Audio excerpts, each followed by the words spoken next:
자, 여러분의 그 정체성 신분에 대한 부분을 항상 기억하셔야 되는데, 자, 한 가지만 붙잡으시면 안 됩니다. 두 가지를 사실은 같이 붙잡고 계셔야 됩니다. 뭐냐면은, 여러분은 하나님의 자녀가 맞죠? 근데 이것만 붙잡으시면은 큰일 납니다. 여러분은 하나님의 자녀이자 종입니다. 이 두 가지를 같이 붙잡아야지만 온전한 신앙생활이 가능합니다. 자녀, 어떤 단어와 연결되어 있냐면은 권리라는 단어하고 연결이 되어 있습니다. 그렇죠? 자녀는 권리가 엄청 빵빵한 권리가 있어요. 그렇죠? 자녀로서 주어지는 권리. 근데 종은 의무, 책임에 대한 단어가 같이 붙어 있습니다. 지금 뭐가 되게 혼잡스러운 상태가 돼버렸냐면은, 특히 우리 랩런트들 이런 아주 그냥 혼잡한 그런 상황 속에 휘말리면 안 됩니다. 학교에서 제가 학교 다닐 때만 해도 선생님이 아이들을 칭찬해주고, 잘한 아이들은 칭찬해주는 게 맞죠?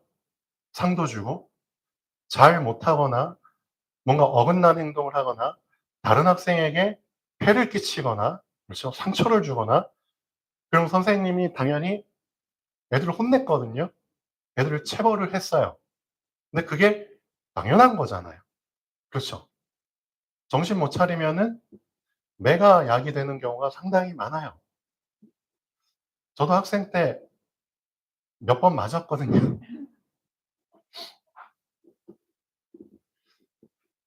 실제 맞기 전과 맞고 나서의 상태는 전혀 달라요. 왜? 맞기 전에 그냥 지나쳐 버리면은 내가 잘못한 일이 정말 큰 잘못이구나, 그런 걸 잘 못 느껴요. 아, 그냥 어라? 재수 좋게 넘어갔네? 뭐 그런 식으로.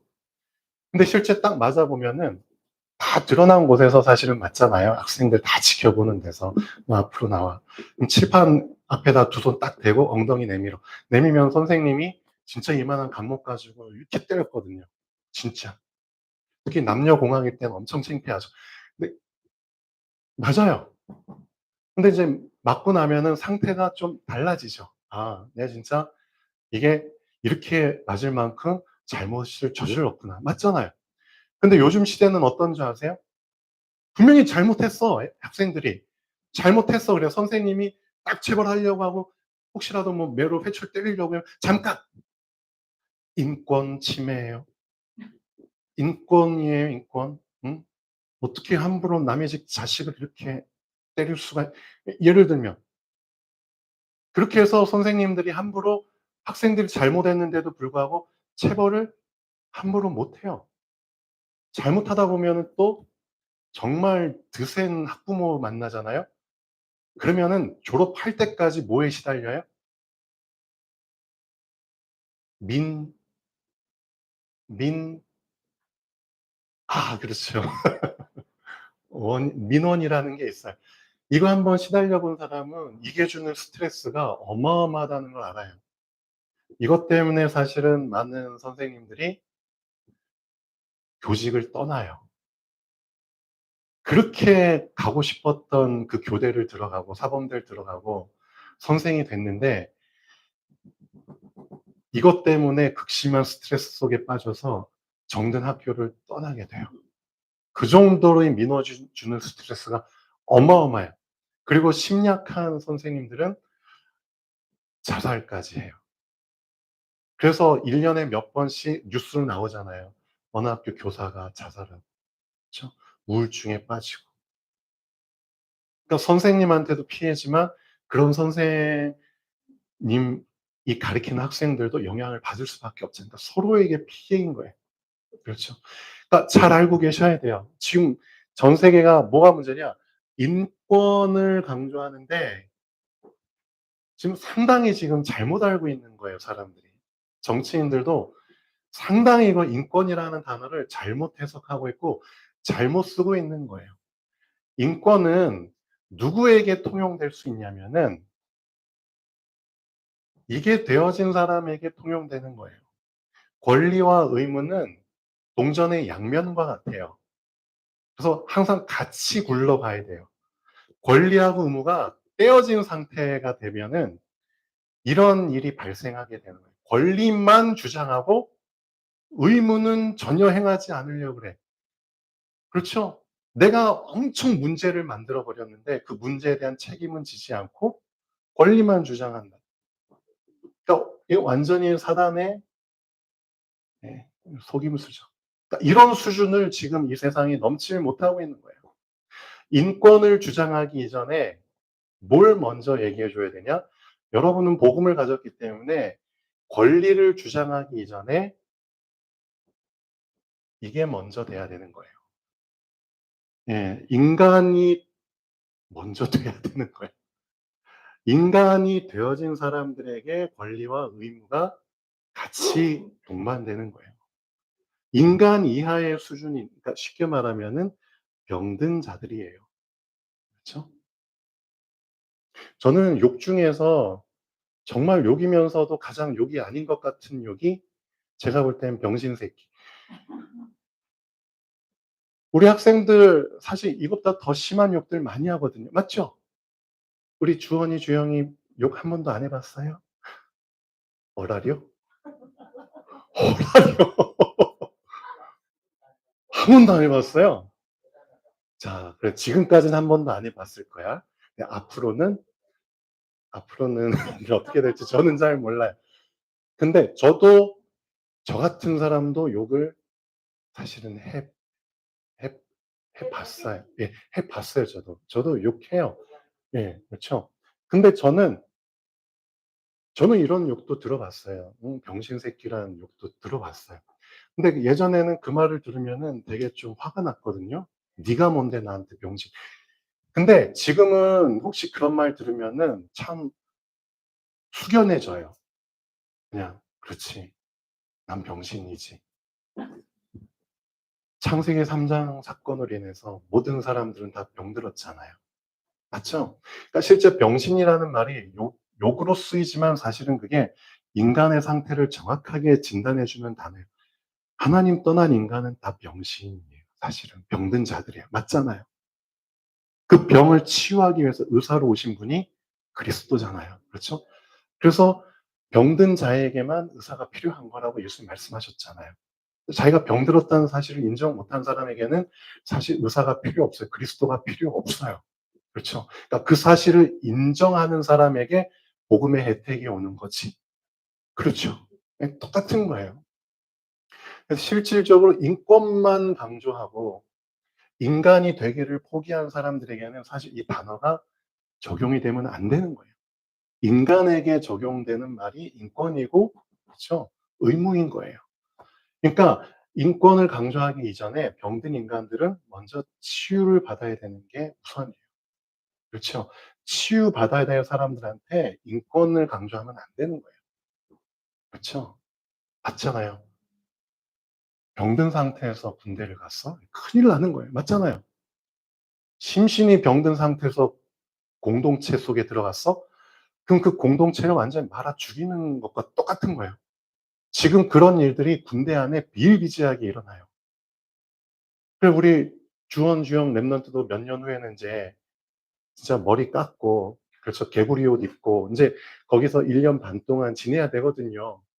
거기에 전국에서 온 별의별 애들이 다 있어요. 그렇죠?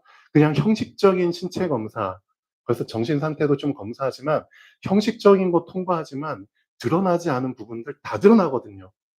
거기서 24시간을 걔네들하고 같이 지내는 거예요. 잠자다가 뭔 일이 일어날 줄 몰라요, 사실. 맞잖아요.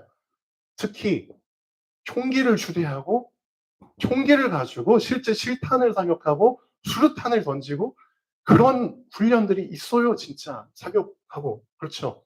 저도 해봤거든요. 저도 진짜 수류탄 진짜 제 손에 부사관 조교가 딱 쥐어지고 그 시범 보여주거든요. 안전핀 뽑아. 그다음에 이렇게 탁 떼. 그다음에 저 이렇게 하고 이 상태 제가 던져. 앞에 이제 웅덩이 있어요. 거기 던져. 근데 진짜 심약한 떨린 사람들은 못해 진짜. 못해요. 못 던져요. 손을 벌벌벌벌 떨어요. 그러다가 어떻게 돼요? 수류탄? 못 쳐요. 큰일 나는 거예요. 못 치고 나서 몇 초 있다가 뻥 터지잖아요. 그 몇 초라는 시간 동안에 엄청난 그냥 생각들이 막 스쳐 지나가잖아요. 그래서 이 훈련병 살리기 위해서 조교가 막 대신 폭사, 그렇죠? 하기도 하고 그런 뉴스도 나오잖아요. 총기, 정신 상태가 안 좋은 상태에서 총기를 만약에 잡고 실탄을 쏘잖아요. 어떤 생각이 들까요? 죽어버려야겠다. 너 죽고 나 죽자. 그래서 총기 사고들이 일어나는 거예요. 군대 안에 이런 일들이 사실은 어떻게 보면은 작지가 않아요. 갈수록 빈도가 늘어나요. 근데 그거를 다 쉬쉬하고 감추려고 하는 거예요. 실제 군대 안에 이런 사고가 많아요. 제가 이 군부대에 지금 소령으로 있는 친구하고 날마다 포럼을 하거든요. 그 친구도 지금 뭐가 고민이냐? 실제 군부대 안에 군인들도 있지만 군인 비슷한 민간인들이 있어요. 그걸 뭐라고 불러요? 그렇죠. 야, 우리 이 단어를 아는 분이 예. 군무원이라고 해서 공무원이 아니라 군에서 일하는 공무원 비슷한 민간인들이 있어요. 그렇죠? 군인 비스무리한. 그러니까 이 친구는 그 항공 정비 그 군부대에 있는데 그 상당수가 다 군무원이에요. 그러니까 말을 안 들어. 말을 안 들어. 자기는 민간인이라 이거지. 그렇죠? 그러면서 이 군무원 중에 진짜 자기 개인주의적인 성향이 강한 한 사람이 있어요. 여자분인데 나이도 자기보다 많아. 근데 여자분인데 이 군무원은 뭔가 위에서 시키고 명령을 내리면은 그 다 못마땅해 하고 될 수 있으면 다 이거 내 일 아니잖아요. 이거 내가 안 해도 되잖아요. 자꾸 그런 식으로 이제 막 하는 거예요. 그러니까 위에 상급자들이 이 한 사람 때문에 너무 골치가 아픈 거예요. 골치가 아픈 거예요. 그러니까 완전히 자기의 권리만 그렇죠? 주장하고 자기가 이 공동체 안에 들어왔으면은 그렇죠? 공동체라는 개념이 자기 개인보다 더 상위 개념이거든요. 맞잖아요. 군부대는 군부대 안에 들어오면은 자기 자신의 그 삶을 그대로 살려고 하는 것 자체가 이미 자격이 없는 거예요. 맞잖아요. 그렇죠? 뭐가 상위 개념이냐 이거죠. 근데 그런 것조차 안 된 사람들이 이 단체 공동체 안에 그런 회사나 조직 안에 많이 들어와 있다니까요. 그러니까 이 사람들이 일으키는 무리가 엄청 크고 스트레스가 큰 거예요. 그러니까 위에 있는 사람들이 이 개인주의적 성향이 강하고 그냥 자기 식대로만 막 근무하려고 하려는 뭐 일을 하다가 조금 일이 늦춰질 수 있잖아요. 맞죠? 과제가 주어지는데 만약 수리를 해야 돼. 그렇죠? 정비를 해야 돼. 빨리 내일까지 수리를 해야 돼. 근데 어떤 한 군무원이 딱 6시 됐으니까 나 퇴근할 가버리면 어떻게 돼요? 어떻게 되냐고요. 그런 부분도 되게 비일비재하다. 난 지금 6시 돼서 퇴근하는 거야. 왜 너는 내 시간을 그게 아니거든요. 실제 공동체 안에 있으면은 개인의 시간을 좀 희생하거나 반납하거나 해서 공동체의 그 일을 같이 완수하는 게 중요할 때가 많잖아요. 근데 그런 게 없는 거예요, 이 사람들은. 그런 정신 상태에서 군대를 갔어? 어떻게 하라는 거예요? 군대에서 인권을 강조해? 이게 말이 안 되는 거예요, 사실은. 그러니까 이런 부분이 정리가 안 됐어요. 왜 정리가 안 됐는 줄 아세요? 이걸 놓쳐서 그래요. 종. 종. 하나님 자녀도 마찬가지예요. 하나님 자녀도 자녀에 대한 부분만 계속 강조하고 너 자녀 이전에 종이었어. 이 종에 대한 부분을 놓쳐버리면은 하나님 자녀 중에 이상한 자녀들이 계속 양산이 되는 거예요. 이상한 자녀들. 이게 이 세상에서도 지금 이게 문제가 되고 있는 거예요. 그래서 진짜 여러분이 올바른 모델적인 그 하나님 자녀의 모습을 보여주려면은 이게 중요한 거예요. 그래서 요한복음 13장에 예수님이 너희가 지금 내가 행하는 이 세족식 발 닦는 행위잖아요. 이걸 내가 지금 너희들의 발을 닦고 있는데 너희가 지금은 알지 못할걸? 지금은 내가 왜 이 짓을 하고 있는지 모를걸? 근데 나중에는 알 거야 라고 하셨어요. 그만큼 이 틀을 깨는 게 쉽지가 않아요. 그러니까 실질적으로 예수님이 뭘 얘기하셨냐? 두 가지를 너는 같이 붙잡고 있어야 돼. 지금 그거 얘기하신 거예요. 그거를 두 개를 동시에 붙잡는다는 게 쉽지 않은 거예요. 맞잖아요. 누가 이 모습을 보여줬죠? 내가 너희한테 주인이 맞고 선생이 맞아. 그래서 너희는 나를 보고 주라고 부르기도 하고 선생으로 부르기도 해. 내가 너희한테 주 선생이 맞아. 그렇지만 너희에게 내가 주 선생이 되었지만 너희들의 발을 씻겼어. 발을 씻어줬어.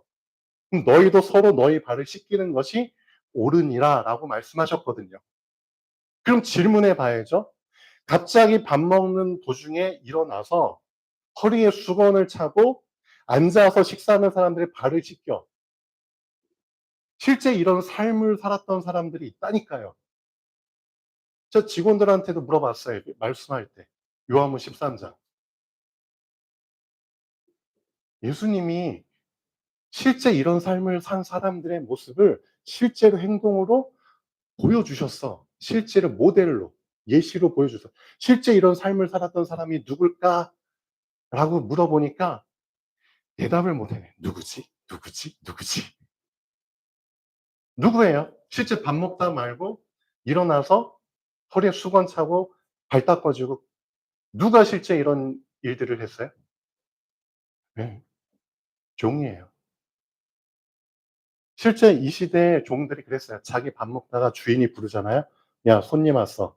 그럼 밥 먹다 말고 숟가락 젓가락 다 내려놓고 음식이 입안에 들어있는 상태에서 네! 하고 일어나서 빨리 허리에다가 수건 차고 가가지고 그 식사 자리에 앉은 손님들 발을 씻겼다니까요. 실제 종들이 하는 행위를 예수님이 그대로 재현을 해준 거예요. 그러니까 제자들은 멘붕 상태죠. 지금까지 한 번도 본 적이 없어요. 주인이면서 선생이면서 실제 종의 모습을 보여준 사람이 한 명도 없는 거예요. 그러니까 너희가 지금은 알지 못해. 나중엔 알아. 우리가 붙잡아야 될 모습이 그거예요. 예수님도 우리에게 주인이면서 종의 모습을 보여주셨어요. 마가복음 10장 45절. 그렇죠? 인자가 온 것은 섬김을 받으려 함이 아니라 오히려 섬기려 하고 자기 목숨을 많은 사람의 대속물로 주려 함이니라. 예수님이 우리에게 왕으로 오셨지만 어떤 왕으로? 섬기는 왕으로 오신 거예요. 주인으로 오셨지만 종된 주인으로 오신 거예요. 이 두 가지 개념이 같이 동기화돼서 그렇죠? 같이 붙잡혀진 상태에서 사실은 신앙생활을 하는 사람이 제대로 신앙생활하는 사람이에요. 근데 이게 잘 안 되는 거예요, 사람들이. 하나님 자녀들도 이게 안 돼요. 세상 사람들은 어떻게 했어요? 권리만 주장하는 사람들로 바글바글 하잖아요. 그러니까 이 세상이 이렇게 망가지는 거죠. 그래서 예수님 뭐라고 말씀하셨죠? 이 망가진 세상 속에서 너희가 지금 내가 보여준 이 모습을 너희 서로한테 보여주잖아? 그럼 세상 사람들이 너희를 볼 때 비로소 너희가 내 제자인 줄 알리라 라고 하셨어요. 실질적인 제자의 모습은 자녀이면서 종의 모습을 같이 갖춘 사람이 사실은 제자예요. 여러분도 분명히 알고 계셔야 돼요. 그렇죠. 권리만 주장하는 사람은 뭔가 반쪽짜리예요. 어린아이 진짜 덜 떨어진 사람이에요, 사실은. 의무가 항상 동반되는. 그게 온전한 사람이에요. 정상적인 사람이에요. 맞잖아요. 그렇죠. 그러니까 이게 서로 연결이 안 됐다? 그 사람을 보고 병자라고 얘기하는 거예요. 그게 병자예요. 그게 치유받아야 될 사람인 거예요. 그래서 예수님이 3년 반 동안 이거 하신 거예요. 이거 두 개. 두 개 연결하도록. 그래서 치유의 메시지를 계속 하신 거예요. 그렇죠? 치유받지 못하면은 온전하게 도구로 사용될 수 없습니다. 맞잖아요. 그래서 창세기 24장을 보면은 진짜 종된 모습이, 참된 종의 모습이 어떤 모습인지를 창세기 24장에서 사실은 분명하게 얘기를 해주고 있어요. 여러분 나중에 시간 되시면 창세기 24장 한번 꼭 보셔야 됩니다. 누구의 종이었냐? 아브라함의 종이었어요. 아브라함의 늙은 종이었어요. 24장 1절에 보면 이렇게 나와요. 아브라함이 나이 많아 늙음에 여호와께서 그의 범사에 복을 주시니라. 그렇죠? 나이 많아 늙었는데 계속 복을 주셔 하나님이. 왜 그랬을까요? 이제 죽을 날 얼마 안 남았는데. 근데 왜 늙어 죽을 날이 가까운 사람에게 복을 계속 더 주셨을까요? 이유가 뭘까요? 너 때문이 아니야. 너를 통해서 그렇죠? 그렇죠. 생겨난 후대들을 위해서 주는 거야. 맞잖아요. 후대들을 위해서. 근데 지금 너한테 아들이 이삭이 있는데 이삭이 지금 와이프가 없잖아. 그렇죠? 응? 아브라함의 며느리를 구해야 돼. 그렇죠? 근데 지금 실제 아브라함이 살고 있는 곳은 이방 땅이거든요. 가나안 족속들의 이방인, 하나님 모르는 사람들. 거기에서 며느리를 구하면 안 돼. 누구한테서? 내 친족, 그렇죠? 내 혈육이 있는 그곳에서 나와 같이 하나님을 믿는 자들 중에서 내 아들의 와이프를 구해야 돼. 그 어마어마한 사명을 이 늙은 종한테 준 거예요. 이 종이 어떤 종이었냐? 아브라함의 모든 재산을 다 담당하고 있는 종이에요. 가장 충성스러운 종이에요. 그 종 불러가지고, 야, 너 내가 큰 일을 맡길 거야. 어마어마하게 큰 일이야. 그러니까 너는 나한테 뭐 해? 일이 틀어지면 안 되니까, 너 혹시 변심하면 안 되니까, 맞잖아요. 나한테 맹세해야 돼. 그 당시에 정말 중요한 맹세는 어떻게 했죠? 주인의 환도뼈, 주인의 넓적다리 쪽에다가 네 손을 집어넣어. 그렇게 해가지고 맹세를 하게 했어요. 그래서 내가 너를 내 친족의 땅으로 보낼 거야. 거기 가서 며느리 한 명 구해와. 그렇게 명령을 내려요. 그러면서 그 종에게 안심을 시키죠. 생전부지에 그냥 생면부지에 땅으로 가는 거잖아요. 종도 어디가 어딘지도 모르고 친족이 누구인지도 모르잖아요. 그렇죠? 근데 그 사람들 속에서 어떻게 아브라함의 친족 그러면서도 그 아리따운 그 준비된 며느리를 찾을 수 있겠냐 이거예요. 그렇죠? 모래 속에서 못 찾기? 예. 그런 거잖아요. 근데 아브라함이 뭐라고 안심을 시켜주냐? 너 괜찮아. 왠 줄 알아? 너 종이잖아. 뭘 가르쳐 줬냐? 하나님이, 하나님이, 그렇죠? 자기 사자를, 자기의 천사들을 네 앞서 먼저 보내실 거야. 그러니까 하나님도 자기 종들이 있어. 자기 종들이 있어. 그 하나님의 종들을 네보다 먼저 앞서 보내실 거야. 그러면 한번 머리를 한번 굴려보시죠. 하나님이 천사를 먼저 보내신대. 그럼 실질적으로 그 천사들이 먼저 가서 앞서 가서 하는 일이 뭘까요? 우리 랩런트들 잘 알고 있어야 됩니다. 지식적으로 알고 있으면 안 돼. 실제 주의 천사들, 하나님의 종들이잖아요. 하나님의 종들이 실제 우리 하나님의 자녀보다 항상 먼저 출발해. 먼저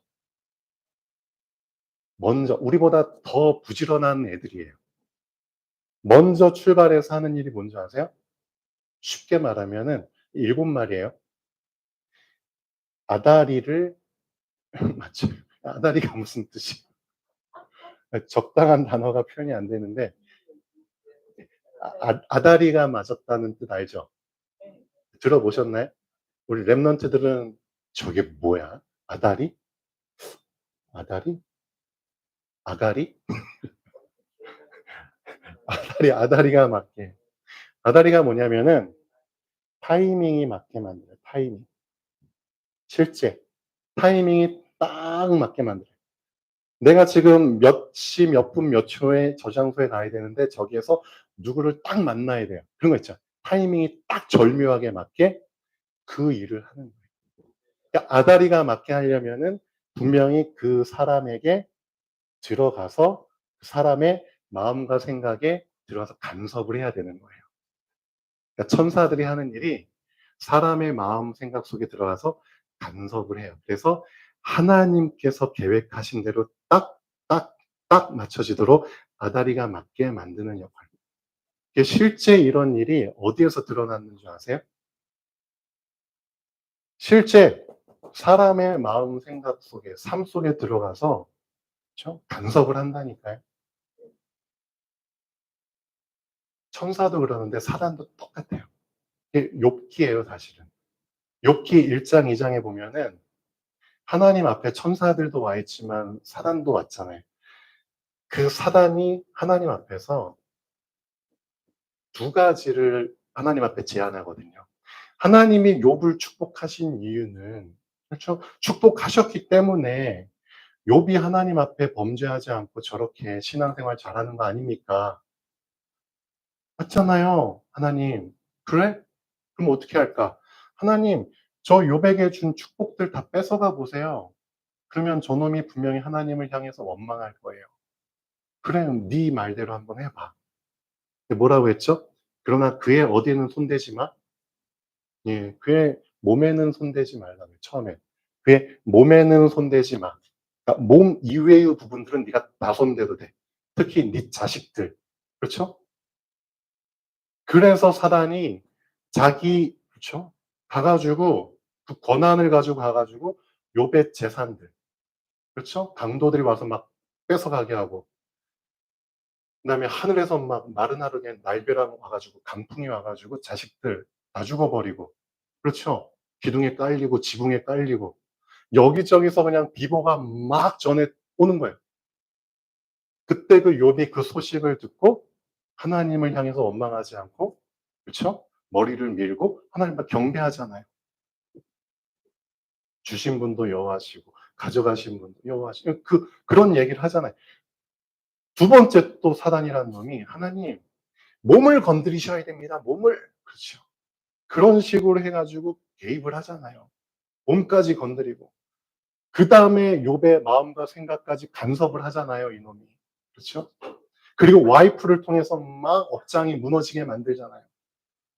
자기랑 평생 살았던 와이프 입에서 어떤 말이 나왔는지 아세요? 이 병신아 이러면, 응? 하나님을 욕하고 뒤져라 뭐 그런 식으로 얘기를 한다니까. 간섭을 한 거잖아요, 사단이. 마음과 생각이. 그런 식으로 무너뜨리기 위해. 천사도 마찬가지예요. 천사는 하나님의 일을 이루기 위해서 사람의 마음과 생각 속에 간섭 생각을 집어넣는 거죠. 그렇죠? 그래서 딱 이 타이밍에 맞게 내가 와야겠다. 예를 들면. 그런 거예요. 자기는 왜 이 생각이 났는지 여기에 가야 되는지를 모르지만 그냥 그 생각과 마음이 들어서 갔는데 거기에서 하나님의 아다리가 딱딱딱딱 맞는 일들이 일어나는 거예요. 만남의 축복들이. 지금 그 일이 창세기 24장에 그대로 기록되고 있어요. 그러니까 종이, 늙은 종이 모르잖아요. 그러니까 조금 염려가 되니까 하나님께 기도를 하죠. 자기 주인이 믿었던 하나님을 이 종도 같이 믿은 거니까. 그래서 내 주인 아브라함의 하나님이시여. 우리 아브라함에게 좀 평탄한 길을 주셔서 복을 주셔서 형통케 하셔서 제가 가서 혹시라도 이 마을에 들어가면 우물이 있을 텐데 그 우물가에 앉았을 때 제일 먼저 나오는 여자가 처녀가 있을 텐데 그러니까 자기 나름대로의 시나리오를 딱 해가지고 하나님께 기도하는 거예요. 그 우물가에 나오는 여자들 중에서 음, 내가 이 여인한테 나에게 물을 좀 달라 하면은 이 여자가 주면서 내가 시키지도 않았는데 본인이 먼저 내가 당신에게 물을 떠주고 당신의 낙타들한테도 물을 떠서 주겠습니다라고 얘기를 하면은 저는 그 사람이 하나님이 아브라함의 자식에게 준 이삭에게 준 며느리라고 저는 확신하겠습니다. 라고 자기 나름대로 이제 시나리오를 딱 고백을 해요. 그리고 나서 예수 그리스도의 이름으로 기도하면, 예를 들면 그 말이 마치기도 전에 성경 기록되어 있어요. 이 고백이 마치기도 전에 한 여인이 물동이를 들고 운물에 온 거예요. 이 기도가 마치기도 전에. 뭔 뜻이에요? 미리 하나님의 사자가, 천사가 작업을 한 거예요. 그러니까 실제 우리가 어떤 기도를 할지도 이미 하나님 알고 계시잖아요. 그 기도하기도 전에 이미 하나님 아다리가 맞게 작업을 하시는 거예요. 놀라우신 분이. 이런 부분들을 우리가 실제 삶 속에서 누리고 살아야 되잖아요. 맞죠? 그렇죠? 근데 누가 가능하냐? 자녀이면서 종의 마인드를 놓치지 않은 사람이 실제 하나님의 종, 실제 천사들의, 그렇죠, 그 활동을 같이 누릴 수 있는 거예요. 그거 알고 계셔야 됩니다. 많은 사람들이 저 실제 천사의 활동들 안 믿거든요. 몰라요. 이유가 있어요. 그렇죠? 그때 그 여인이 뭐라고 얘기하죠? 진짜 이 종이 기도했던 거 똑같은 말을 하는 거예요. 제가 당신 말대로 물을 떠서 드리고 당신의 낙타들한테도 제가 물을 길어 주겠습니다. 그럼 질문해 봐야죠. 낙타라고 했거든요. 몇 마리일까요? 몇 마리일까요? 성경에 기록되어 있어요. 낙타 10필, 10마리. 한 마리가 먹는 물의 양이 얼마일까요? 그 더운 곳에서 하루 종일 물도 못 먹고 떼약볕을 한데 그 낙타 한 마리가 먹는 물의 소비량이 얼마일까요? 어마어마하겠죠. 그럼 여자 혼자서 드는 물동이, 그거를 한 마리가 다 먹는다고 하면 몇 번 왔다 갔다 해야 돼요? 10번 왔다 갔다. 그 쉬운 일 아니거든요. 맞죠? 그 일을 자처해서 하겠대요. 실제 당신의 낙타를 위해서도 내가 먹이겠습니다. 이거 쉬운 말 아니에요. 한두 마리도 아니고 10마리예요. 그렇죠? 그 모습을 이 늙은 종이 묵묵히 앞에서 지켜본 거예요. 그리고 나서 이렇게 기도하죠. 하나님께서 나에게 이 형통한 일을 주신 이유를 물어봤다고 성경에 기록돼요. 형통한. 이거 형통한 거잖아요. 맞죠? 왜 이렇게 아다리가 잘 맞게 됐지? 그 이유를 여러분이 성경 속에서 찾으시면 금방 답이 나와요, 사실. 그럼 나에게는 왜 이런 아다리가 맞는 일상이 왜 나에게는 없지? 자, 오늘 말씀 속에서 여러분들이 중요하게 붙잡아야 될 게, 사실은 오늘 출애굽기 본문에 나옵니다. 자, 출애굽기 본문에 보면은 중요한 언약궤를 여러분이 볼 때 절대 놓치지 말아야 될 것. 결론 보시죠. 하나님은 언약궤를 통해서 나를 만나신다고 분명히 말씀하셨습니다. 언약궤를 통해서 만나시는 겁니다. 왜? 언약궤가 충족하는 조건이 두 개가 있거든요. 언약궤는 거룩하신 하나님이 죄인인 인간을 만날 수 있도록 두 가지 조건을 충족합니다. 그 두 가지를 절대 놓치시면 안 됩니다. 하나는 하나님의 언약궤를 덮는 덮개인 속죄소가 언약궤의 뚜껑이라는 겁니다. 긍휼의 자리라고 불리죠. 뚜껑의 이름 자체가 긍휼의 자리예요. 그게 첫 번째 조건입니다. 그러니까 긍휼이 없으면 우리는 하나님 못 만나요. 하나님이 나를 긍휼히 여기기로 작정하셨기 때문에 하나님이 우리를 만나 주시는 겁니다. 그러니까 긍휼을 통하지 않으면 우리는 절대 하나님 앞에 살아남을 자가 없습니다. 이해되셨죠? 그러니까 하나님은 항상 긍휼이라는 걸 통해서 우리를 보셔야지만 우리가 살아남을 수 있고 만날 수 있는 겁니다. 그 긍휼로 오신 분이 그리스도입니다. 그러니까 그리스도를 여러분이 붙잡지 않고 하나님을 만난다? 있을 수 없는 일입니다. 그렇죠?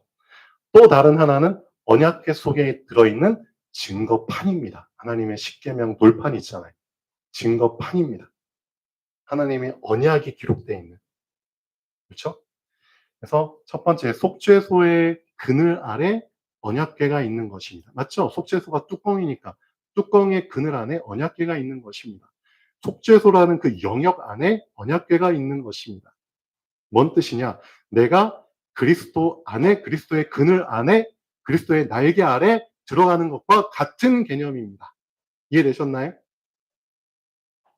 그래서 예수님 말씀하셨죠. 너희가 내 안에. 그렇죠? 그 조건이 충족해야 되는 겁니다. 내가 그리스도의 영역 안에 있는 것과 같은 개념입니다.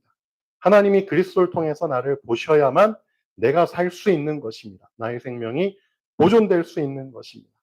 두 번째, 증거판이 언약궤 속에 언약궤의 주인으로 들어있어야 되는 겁니다. 맞잖아요. 언약궤를 왜 만들라고 하셨는데? 언약을 보존하기 위해서 만드는 거잖아요. 언약이 주인이잖아요. 맞죠? 그러니까 증거판이 들어있기 때문에 언약궤가 존재하는 겁니다. 그리스도의 말씀이 내 속에 거하는 것과 같은 개념입니다. 예수님 분명히 요한복음 말씀하셨거든요. 너희가 내 안에, 내 말이 너희 안에. 이 두 가지가 충족되면 무엇이든지 원하는 대로 구하라. 그리하면 이루리라. 두 가지가 충족이 돼야 됩니다. 그렇죠? 또 말씀이 나를 움직이고 나를 이끌어가는 주인이 되는 것이 궁극적인 하나님의 목표입니다. 하나님은 나를 이런 언약궤로 만들어가고 계십니다. 그렇죠? 근데 실제 하나님이 거기서 내가 너와 만나고 했잖아요. 그 속죄소, 그렇죠? 언약궤 그 뚜껑, 그렇죠? 그 속죄소, 그 자리에서 내가 너와 만난다고 하셨어요. 그리고 중요한 거 얘기하셨죠? 그 증거궤 위에 있는 두 그룹 사이에서, 그룹이 천사거든요? 금으로 그룹 두 명 만들라고 했잖아요. 그 속죄소 그 뚜껑의 양쪽 끝에 어떻게 날개를 펼친 모습으로. 그렇죠. 그 그룹 사이에서 뭐 한다고요? 내가 이스라엘 자손을 위하여 너에게 명령할 모든 일을 네게 이르리라. 왜 이 말씀하셨을까? 이게 그거거든요. 주의 사자를 네 앞서 보내사. 그거예요. 실제 내가 너한테 명령하는 것들, 내가 왜 천사들 상의해서 얘기하는 줄 알아? 나는 이미 내 종들 천사들을 내가 명령할 것들을 실행시키기 위해서 먼저 보내. 눈에 보이지 않게. 너희는 눈에 보이지 않는 천사들 활동 모르지. 근데 나는 내 종들을 먼저 보내. 내 말을, 그렇죠? 이루기 위해서. 그걸 보이는 너희들한테 말로 얘기를 하고, 너희는 실제 너희들의 행동으로 이루는 것처럼 보이지? 아니야. 내가 보낸 나의 천사들이 너희 마음과 생각 간섭해가지고 다 아다리가 맞춰서 성취되는 거야. 맞아요, 틀려요? 이 오늘 말씀이에요, 이거. 언약궤 뚜껑에 그룹이 있다니. 그 그룹 사이에서 하나님이 우리에게 명령하실 그 말씀들을 하신다고 나오잖아요. 뭔 뜻이? 여러분이 언약궤잖아요. 그럼 여러분이 붙잡아야 될 게 이거잖아요. 그렇죠. 제대로 된 언약궤로 준비되셔야 됩니다. 기도하겠습니다. 창조주 하나님 정말 감사드립니다. 하나님이 기뻐하시는 언약궤로 준비되게 하여 주시옵소서. 오늘 주신 말씀들이 일주일 동안 다시 한번 내 자신에게 각인되게 하시고 되새김질하는 시간들이 있게 하여 주시옵소서. 주 예수 그리스도 이름으로 기도합니다. 아멘.